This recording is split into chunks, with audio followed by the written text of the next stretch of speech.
Another review of the DJI Neo2 follow mode. But I start with the Hover X1 ProMax, this time in cycling mode. I was advised to try it out because it may be better.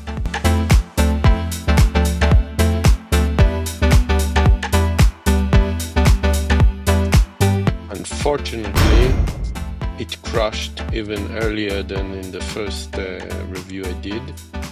And what I didn't know is that gimbal got stuck after this hit.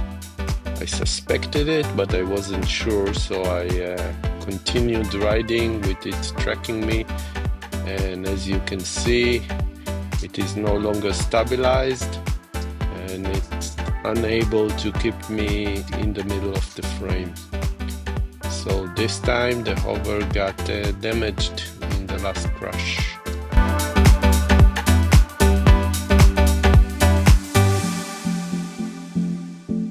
I switched to the Neo2, this time also in cycling follow mode. So let's see how it is doing in this mode.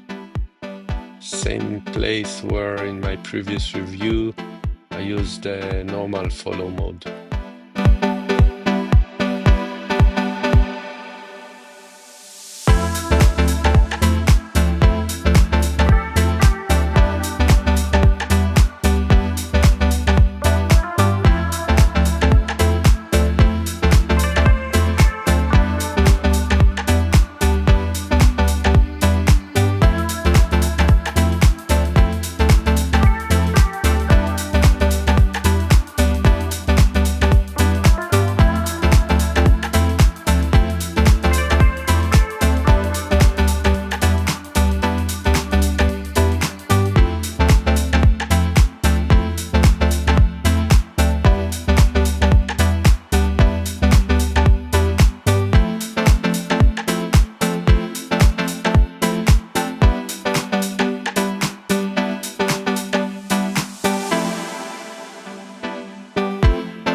Did hit a tree again and fell down. We continue the track to finish it.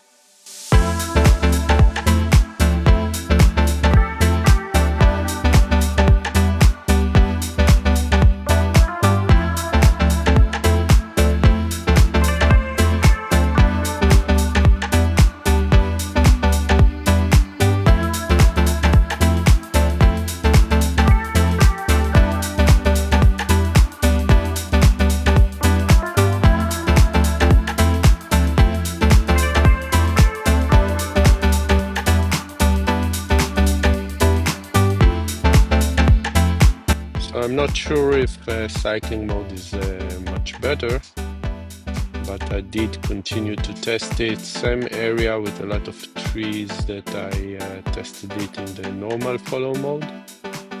And you can see maybe this time it doesn't really tries to keep exactly the same trajectory that I took, but it does track me.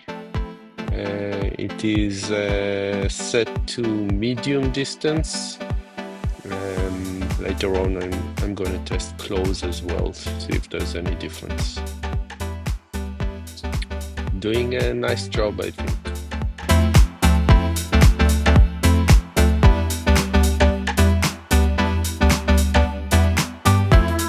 A nice maneuver that the DJI Neo2 performed here to go above the branches and still keep up with me. That was nice.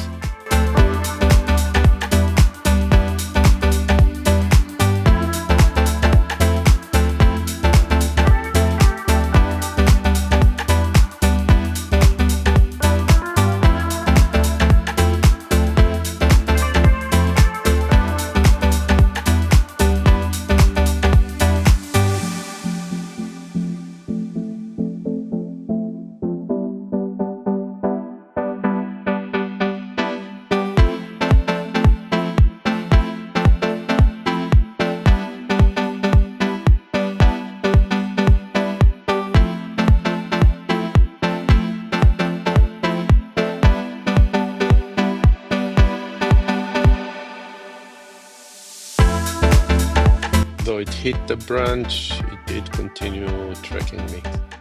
It covered quite nicely.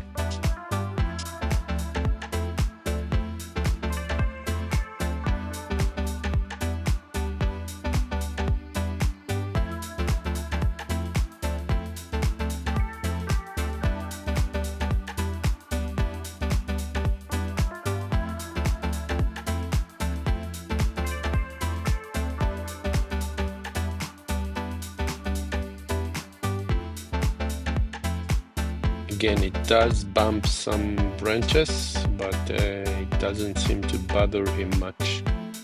It's a robust flying machine, I would say.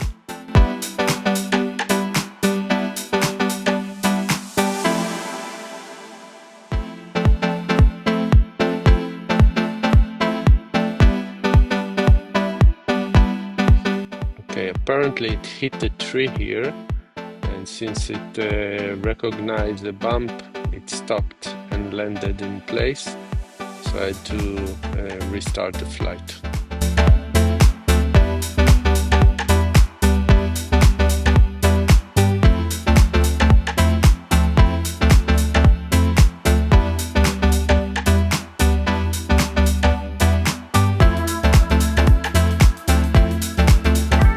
Lost me for a moment there, but recovered and continued tracking without me needing to stop.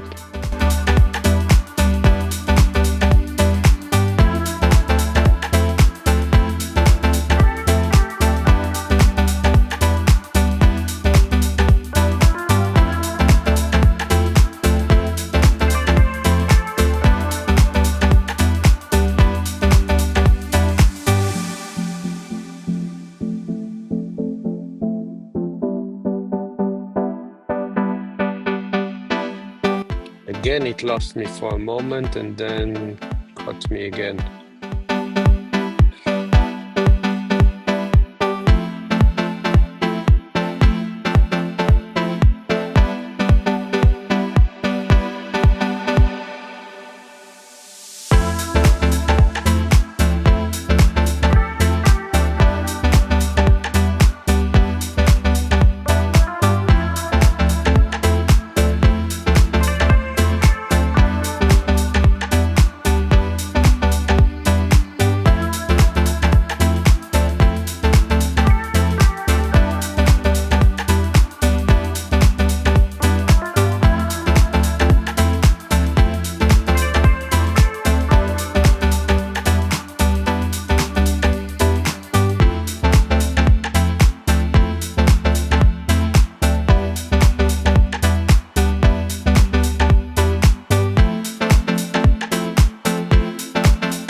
Nice tracking, don't you think?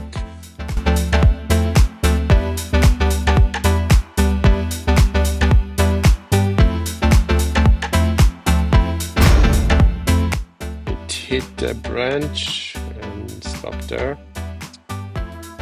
Now I switch to close follow mode, cycling follow mode, to see if there's any difference.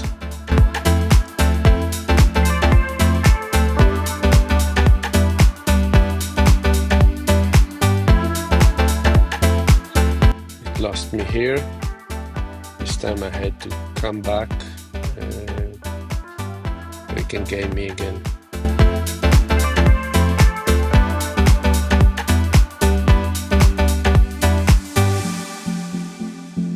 I'm back in the frame. It continues to track me.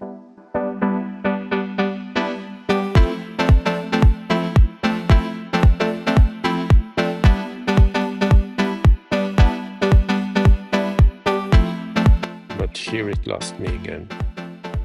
I need to go back into the frame so it can continue to track me.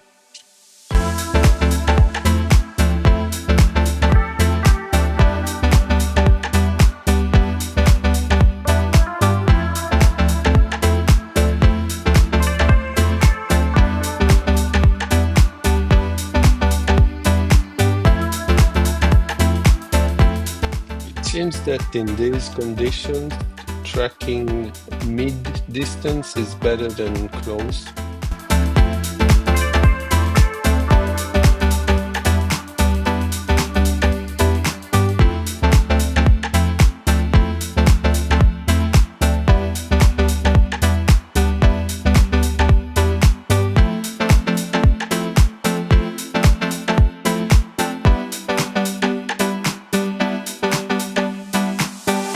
Nice job, I think. Keeps tracking me in spite of all the trees and me spiraling between them.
Changing altitude, bumping into branches sometimes, but usually it recovers well.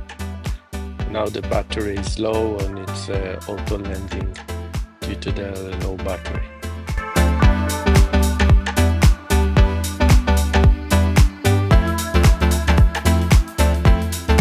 Playing a little with follow, with audio, recording it from my Ray-Ban Meta head sunglasses.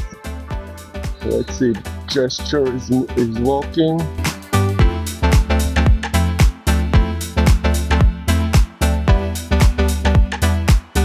Let's try and continue from the side.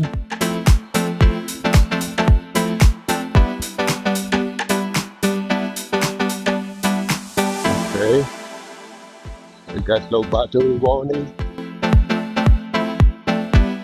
Okay, stop. Where is it going? Why is it circling me?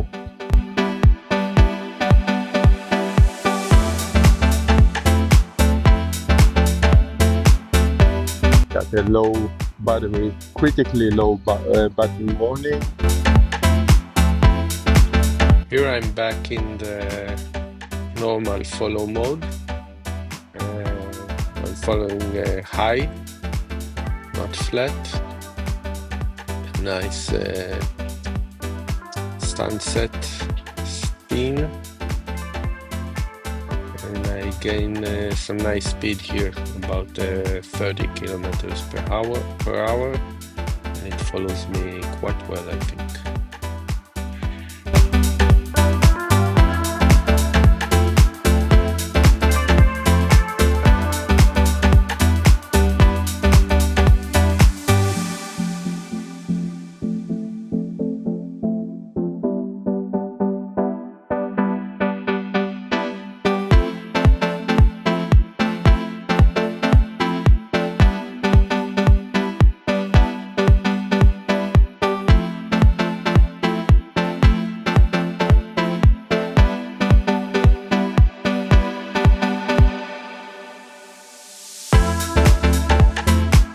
It starts swinging between the poles.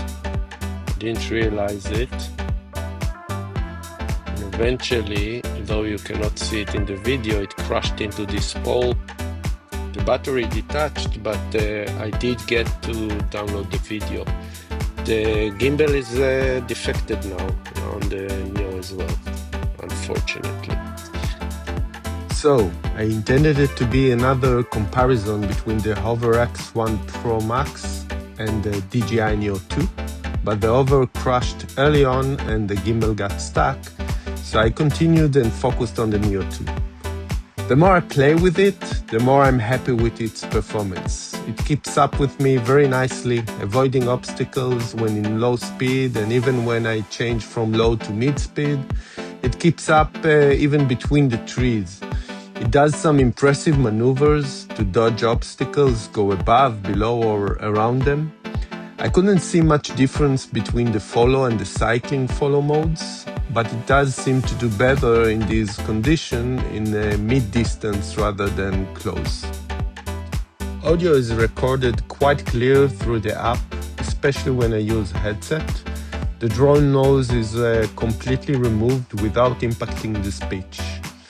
Motion control is also working nicely, though I need to stop for the signaling to work.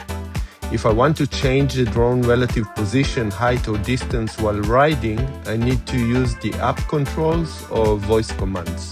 I will show that in the next review. The Neo2 also crashed badly eventually, this time at rather high speed into a steel pole, and the gimbal is now damaged on both drones. Luckily, I have another Neo2 available by chance, so I can continue the testing. Stay tuned to additional reviews of this nifty flying camera. Bye!